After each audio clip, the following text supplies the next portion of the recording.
Assalamualaikum warahmatullahi wabarakatuh. Khabar semua. InsyaAllah dalam video kali ini kita nak bincang tentang satu topik yang menarik, iaitu berkenaan dengan anomaly dalam chart. So jangan ke mana-mana. Jumpa lagi selepas ini insyaAllah.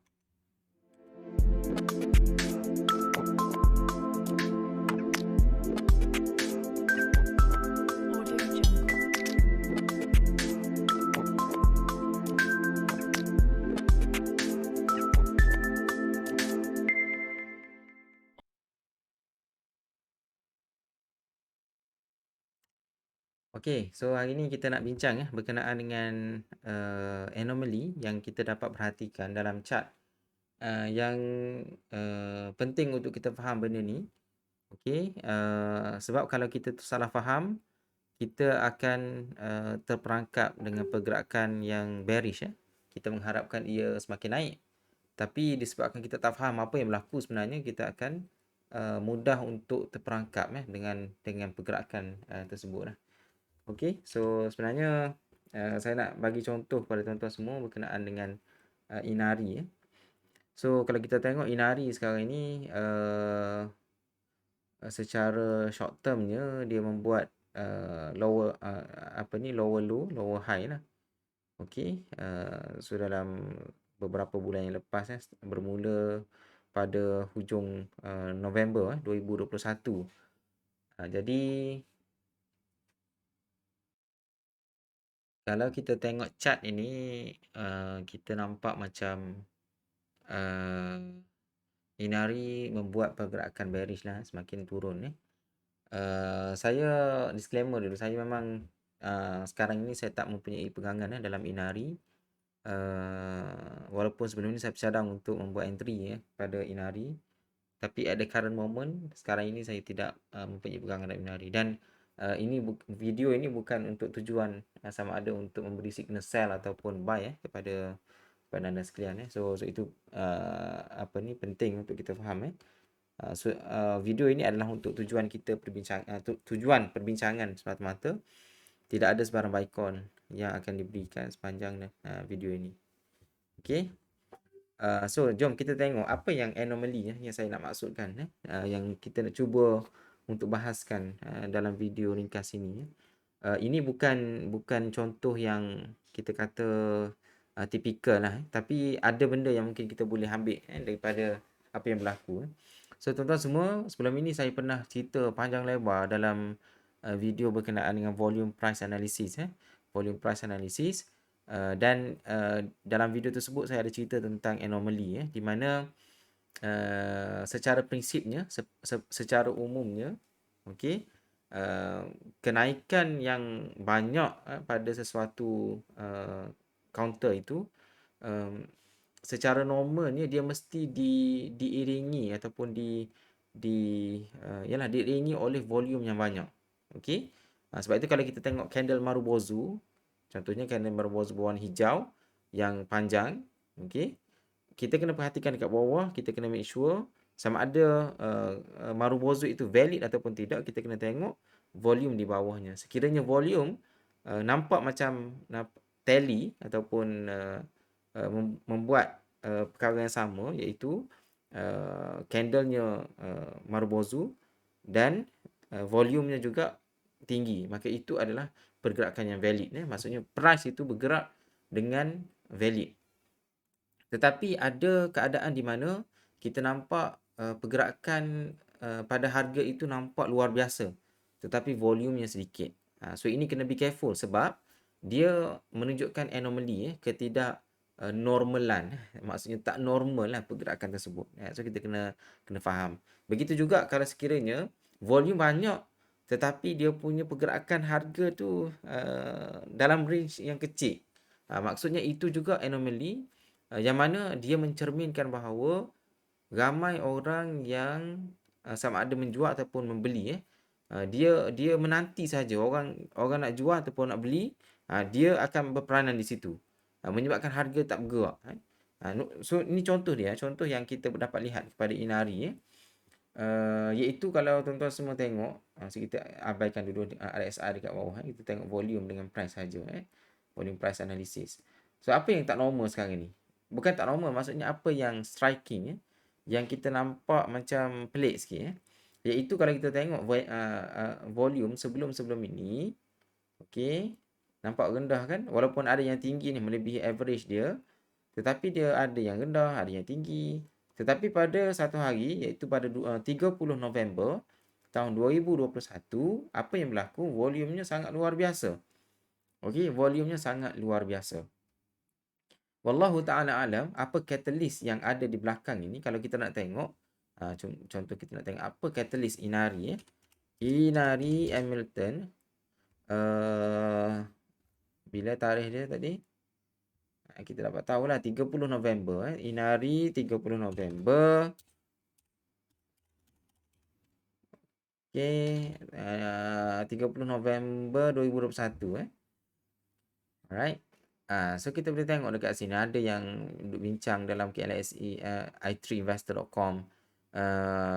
Di Bursa Malaysia juga ada laporan pada 30 November. Okey. Ini berita besar ni. Inari Hamilton join MSCI Emerging Index, Market Index. So ini berita yang besar sebenarnya.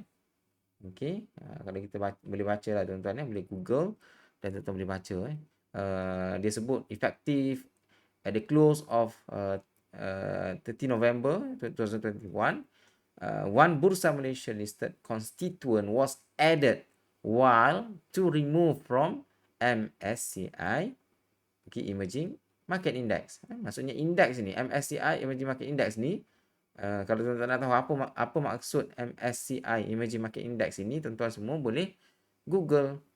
Okey, copy, boleh Google je.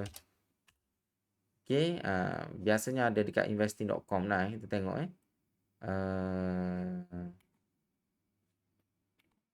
ni pun boleh, yang bawah ni saya dah basically saya dah baca dah yang ni So what is the MSCI Emerging Market Index? The MSCI Market Index is a selection of stock that is designed to track the financial performance of key companies in fast growing nation. Maksudnya Malaysia ni salah satu negara yang fast growing nation kan. So kita baca dekat sini apa negara yang terlibat ni. The MSCI Emerging Market Index currently includes the stock of companies based in the Argentina, Brazil, okay, bla bla bla sampai ni tengok ni Malaysia, Mexico, Pakistan ada dekat sini. Jadi ini adalah emerging market lah. Jadi pada 30 November Bursa Malaysia mengeluarkan kenyataan, saya tak pasti statement ni dikeluarkan pada tarikhnya bila 2 November mungkin 2 Disember ni wallahu alam Jadi 30 November ni maksudnya Inari tersenarai dalam MSCI Emerging Market Index. Okey. Kalau kita fikir logik, sepatutnya berita yang baik ini akan menyebabkan ramailah yang akan berminat untuk membeli saham Inari ni. Okey. Secara logik akal Tapi kenapa yang berlaku kalau kita tengok pada 30 November, okey, nampak volume banyak, saya tak tekan slide. Okey. Kalau kita tengok 30 November, apa yang berlaku? Volume mencanak tinggi, tetapi nampak dia punya range dia harganya. Dia bergerak pada range yang sangat sikit Berapa persen ni dia punya range dia Kalau kita tengok lebih kurang tak sampai 1% pun. Ataupun kalau kita ambil dia punya wick dia punya shadow dia dalam 3% je. So naik turun dalam 3%. So ini tak normal lah. Kalau kita tengok yang candle ni, candle yang hijau ni kan, kalau candle yang hijau ni, nampak? Candle hijau ni nampak dia punya pergerakan harga very significant, 4%, tadi 3% je. Okey, tengok volume pada candle hijau ni dekat bawah sikit saja, melebihi average sedikit saja. Berbanding dengan pada 30 November. Okey, pada 30 November. So ini sesuatu yang kalau dalam istilah Anacoli dia kata anomaly. Jadi so jom kita bincang dari segi psikologi apa sebenarnya berlaku. Okey, apa sebenarnya berlaku kepada Inari Alright. Now, pada 30 November, tuan-tuan semua, kenapa volumenya mencanak tinggi? Kalau kita fikir logik, sepatutnya bila ramai orang membeli ni, sepatutnya Logiknya, maksudnya logik apa ni, orang biasa lah ya. Orang mungkin tak explore lebih detail psikologi di sebalik chart ini. Okey. Secara logik akal biasanya sepatutnya kalau ramai orang beli kan, maksudnya price ini dia kuat. Maksudnya ramai orang yang beli pada harga ini, okey. Maksudnya dia akan kekal dekat sini lah. Takkanlah orang beli dekat sini dia nak jual dekat bawah ni. Rugilah dia kan. Jadi apa yang berlaku? Uh, Apa yang berlaku pada chart, dia semakin turun. Jadi persoalan kita adalah kenapa chart boleh turun sedangkan ramai orang yang membeli. Okey, ramai berlaku transaksi, maksudnya ada pembeli baru. Pembeli baru yang memegang Inari pada harga tersebut. Kenapa 2-3 hari selepas tu dia turun dengan banyak? Kenapa? Itu persoalan yang penting untuk kita faham dari segi psikologi di sebalik chart. Okey, saya tak nak bincang panjang lebar, tapi saya nak relate balik apa yang kita bincang sebelum ini. Okey. So kalau kita tengok dekat sini, volume tinggi, price dia, range dia sikit, menunjukkan bahawa ini adalah salah satu ketidaknormalan, tak normal ataupun anomaly lah dalam bahasa Inggerisnya. Okey, jom kita bincang dari segi psikologi. Okey, kita bincang dari segi psikologi kenapa berlaku macam ni. Wallahu taala alam. Dari segi hakikat sebenarnya tak ada siapa yang tahu. Tak ada siapa yang tahu kecuali orang yang terlibat dengan aktiviti pada hari tersebut, orang yang merancang ataupun orang yang mungkin orang yang ada pegangan banyak, dia lepaskan pegangan, maka dia tahu apa yang berlaku. Secara orang luar, orang ikan-ikan remora yang follow jerung ni, so kita boleh baca sebenarnya apa yang berlaku. Jadi sebagaimana kita bincang sebelum ini, apa nama contoh kita bincang sebelum ni dalam volume price analysis, Encik apa? Mr. Joe Mr. Joe. Mr. Joe ni dia banyak pegang saham dalam syarikat tertentu dalam kes ni Inari lah. Kita ambil contoh Inari. Jadi Mr. Joe ni dia ada saham banyak, okey. Tapi dia nak jual, saham dia nak jual. Kalau dia jual secara lamsam, secara drastik, dia lepaskan pegangan dia tanpa ada sebarang sebab, apa yang akan berlaku adalah harga akan drop dengan banyak. Okey? Dengan sekelip mata, Yalah. Bila kita ada pegangan saham banyak, kalau kita lepaskan pegangan saham kita secara drastik begitu saja, apa yang berlaku? Harga akan drop secara tiba-tiba. So untuk prevent benda ni, Mr. Joe dia akan tunggu saat dan ketikanya di mana price dia okey, price dia maksudnya berada dalam aras yang dia nak, okey, dan dia tunggu berita-berita ataupun perkabaran ataupun catalyst yang boleh mewujudkan demand kepada saham tersebut. Supaya bila dia lepaskan pegangan dia, apa yang berlaku? Ada orang akan beli. Bila ada orang akan beli pada harga tersebut, apa yang akan berlaku tuan-tuan? Harga dia akan tetaplah walaupun dia lepaskan pegangan, dia lepas apa yang dia ada, ramai orang yang tak ada, orang yang nak. Okey. So bila berlaku macam tu, dia price dia tak akan turun dengan drastik. Itu psikologi, itu teknik ataupun cara bagaimana jerung akan melepaskan pegangan dia. So that's why kalau kita tengok ini benda ni orang tak ajar ni dalam kursus pun, kalau tuan-tuan pergi kursus mungkin tak ajar benda ni. Okey, ini pemerhatian saya dan saya menghayati setiap apa yang berlaku dalam chart yang setiap malam saya kaji. Okey, kalau kita tengok dekat sini, walaupun volumenya banyak, tetapi volume ini disebabkan oleh jerung-jerung melepaskan pegangan dia pada harga yang dia nak, iaitu dalam range RM4 lebih ni. Nampak? So bila dia lepas sikit-sikit, dia lepaskan pegangan dia, tapi disebabkan berita catalyst yang positif menyebabkan orang tak ada ni. Dia maksudnya Mr. Joe lepaskan sikit-sikit pegangan dia, tapi jumlahnya banyak lah. Dia ada saham banyak-banyak. Jadi berita tentang syarikat Inari yang positif itu akan menyebabkan ramai orang berminat untuk membeli saham syarikat ini. So menyebabkan harga dia akan maintain kat situ. So ini basic supply and demand punya konsep. Okey. So apa yang berlaku bila Mr. Ju dah lepaskan ke semua, mungkin hampir ke semua dia punya saham dia, okey dah tak ada dah orang, bukan, saya tarik balik. Mr. Joe sampai bila dah ramai sangat orang nak membeli saham syarikat ini, so apa yang berlaku, Mr. Joe ada banyak lagi stok dia. Okey. So dia lepaskan pegangan dia, keesokan hari ni apa yang berlaku, dia akan mula turun sebab demand kepada kaunter ini mungkin dah turun. Okey, pada hari yang kedua, Mr. Joe masih lagi lepaskan pegangan dia sebab dia ada banyak saham kan. So dia lepaskan. Okey, tapi waktu ini mungkin dah sikit dah lah dia punya baki yang dia ada yang dia nak lepaskan itu, walaupun mungkin bukan semua, tapi ada sebahagian yang saham yang nak lepaskan itu dengan jumlah yang banyak. Okey, so hari yang kedua ini dia lepaskan pegangan dia menyebabkan harga turun sebabnya demand mungkin pada hari yang kedua ni dah berkurang.